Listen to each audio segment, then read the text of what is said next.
Doctor Mahmud ইউনূসের নেতৃত্বে গঠিত অন্তর্বর্তীকালীন সরকারের একজন উপদেষ্টা আসিফ মাহমুদ সচিব ভূঁইয়া দায়িত্ব পেয়েছেন যুব ও ক্রীড়া মন্ত্রণালয়ের। আন্দোলন চলাকালীন শিক্ষার্থী ও জনতার মুখে মুখে ছিল তার নাম। বৈষম্য বিরোধী ছাত্র আন্দোলনের মাধ্যমে সরকার পতনে অগ্রণী ভূমিকা রাখেন ২৬ বছর বয়সী আসিফ মাহমুদ। আসিফ মাহমুদের জন্ম ১৯৯৮-এর ১৪ জুলাই। তিনি একজন বাংলাদেশি আন্দোলনকর্মী, ছাত্রনেতা ও বর্তমান অন্তর্বর্তীকালীন সরকারের একজন উপদেষ্টা। এছাড়াও বৈষম্য বিরোধী ছাত্র আন্দোলনের একজন অন্যতম সমন্বয়ক। এছাড়াও তিনি ঢাকা বিশ্ববিদ্যালয়ের ছাত্র অধিকার পরিষদের সাবেক সভাপতি। আসিফ মাহমুদের বাড়ি কুমিল্লার মুরাদনগর উপজেলার আকবপুর ইউনিয়নের আকবপুর গ্রামে। তার পিতার নাম মোহাম্মদ বিল্লাল হোসেন।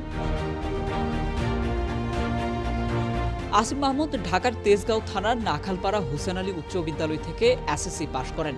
আদমজী ক্যান্টনমেন্ট কলেজ থেকে এইচএসসি শেষ করেন। তিনি কলেজটির বিএনসিসি ক্লাবের প্লাটুন সার্জেন্ট ছিলেন। বর্তমানে তিনি ঢাকা বিশ্ববিদ্যালয়ের ভাষাবিজ্ঞান বিভাগের শিক্ষার্থী।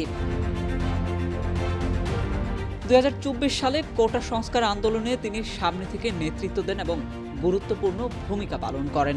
Asif Mahmud long march to Dhaka কর্মসূচির ডাক দেন, যার ফলশ্রুতিতে ক্ষমতাসীন সরকারের পতন হয়। এরপরই বাংলাদেশের অন্তর্বর্তী সরকারের যুব ও ক্রীড়া মন্ত্রণালয়ের উপদেষ্টা নিযুক্ত হন।